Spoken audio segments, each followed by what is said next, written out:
So one way you can use Super 35 lenses on a full frame sensor is with an expander.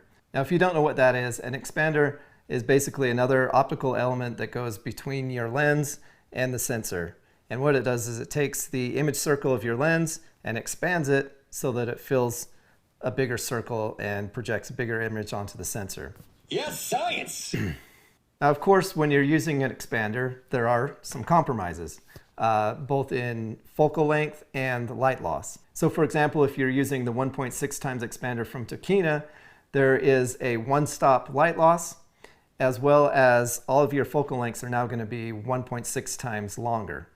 Now again, those are compromises that may or may not be crucial to your particular project.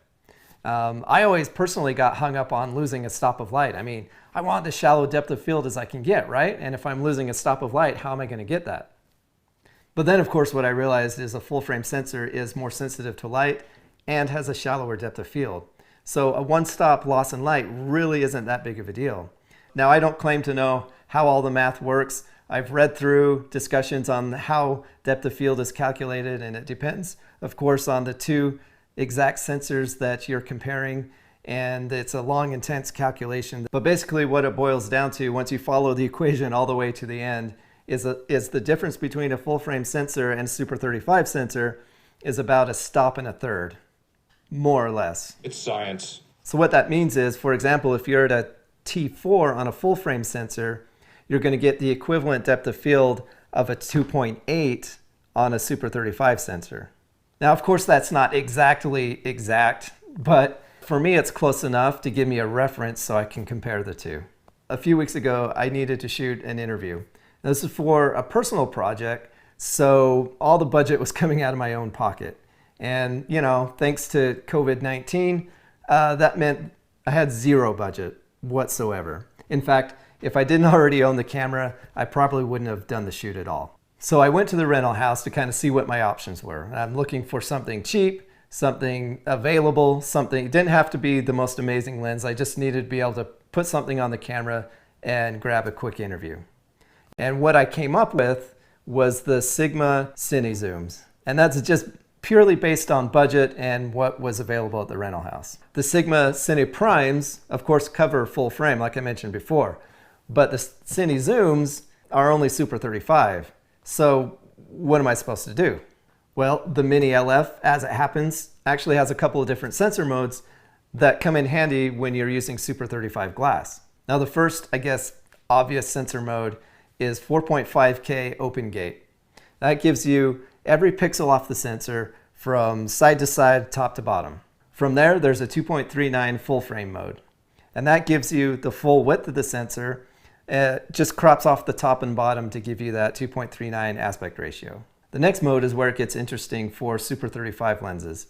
It's a 16:9 UHD mode. It takes a UHD crop of the 4.5K sensor in a 16:9 aspect ratio. So basically it's cropping off a little bit of the top and bottom as well as a little bit on the sides to get that 16:9. So from there are a couple other 16:9 modes. There's a 2K 16:9 and an HD 16:9. And those modes are actually just a downsample from the UHD mode. And so there's no additional cropping in on the sensor like you get on a RED when you're down-resing from 8 to 7 to 6 to 5K and you're kind of cropping in, punching in on the sensor, right? So these are, the 2K and HD are just a downsample from that UHD initial crop from the full 4.5K. So because of that, there's no change in your field of view.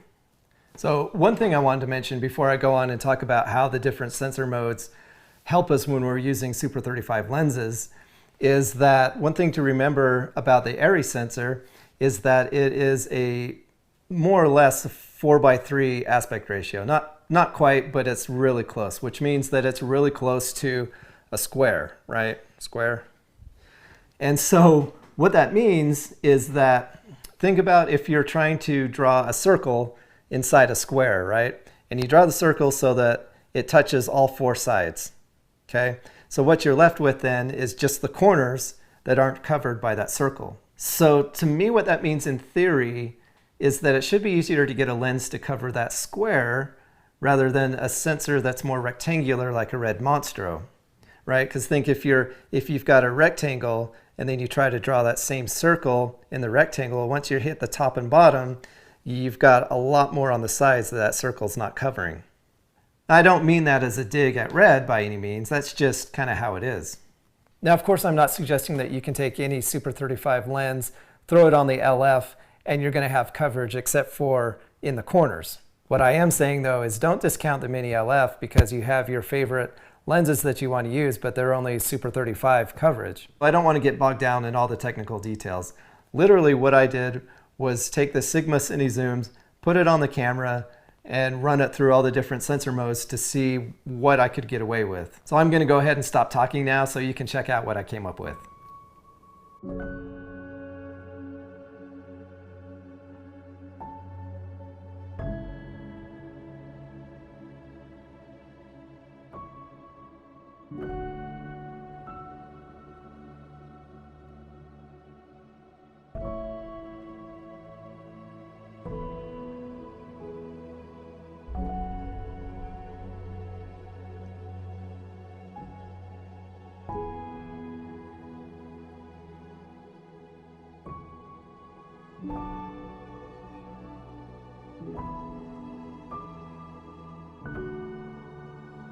I just wanted to jump in and mention really quick that if you look at this lens coverage in full frame open gate, like I said, it's closer to a square.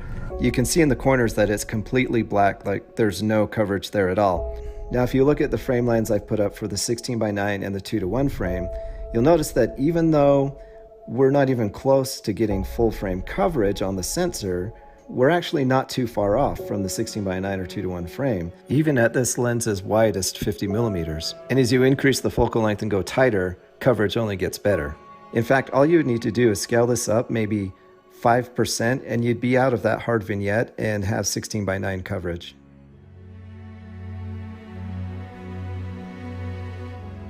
So if we look at this in the 2.39 aspect ratio, you can see that there's still a significant amount of vignetting, darkening around the sides of the frame.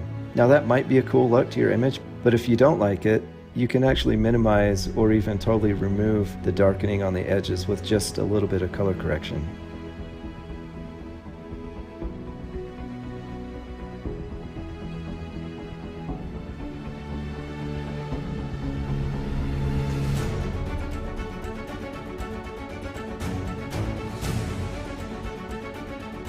And at 18 millimeter, you can see there's probably not much we can do with it here. But you can see by the time we get to 24 millimeters, again, it actually wouldn't take all that much to get rid of that hard vignette in the 16:9 frame.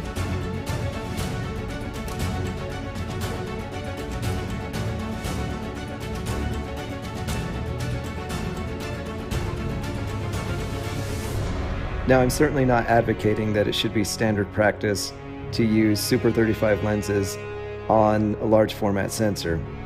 The purpose for this test and demonstration is just to say that if all you had available to you due to budget, availability, or whatever reason, or if you just had a particular set of Super 35 lenses that you want to use, the Mini LF could still be an option to give you that large format look, as long as you understand some of the limitations that you might run into.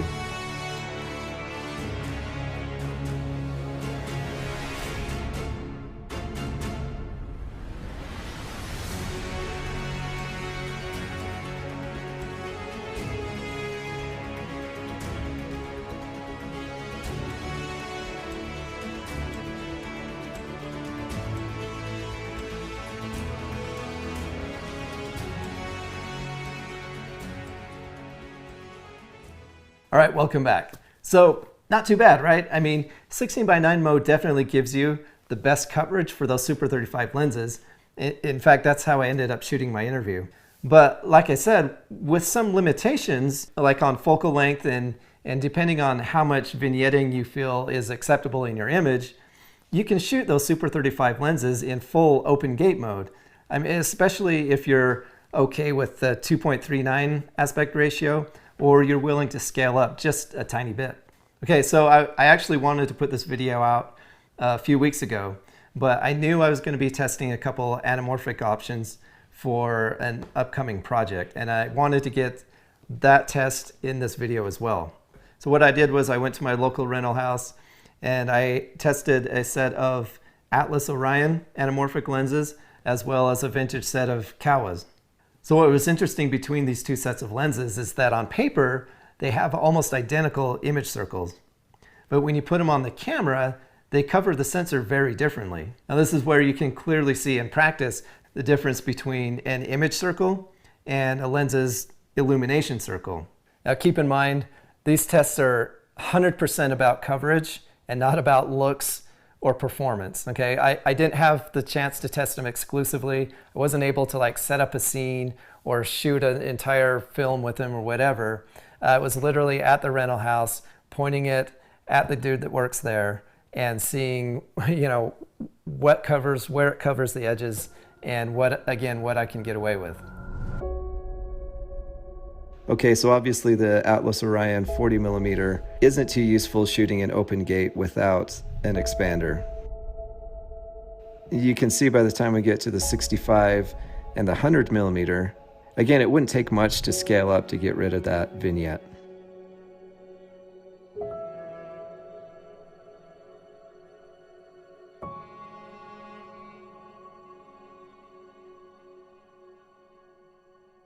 Now, obviously, once you put the Atlas 1.6 times expander on, we have perfect coverage. I mean, that's exactly what it's made for, right? But you do lose that extra stop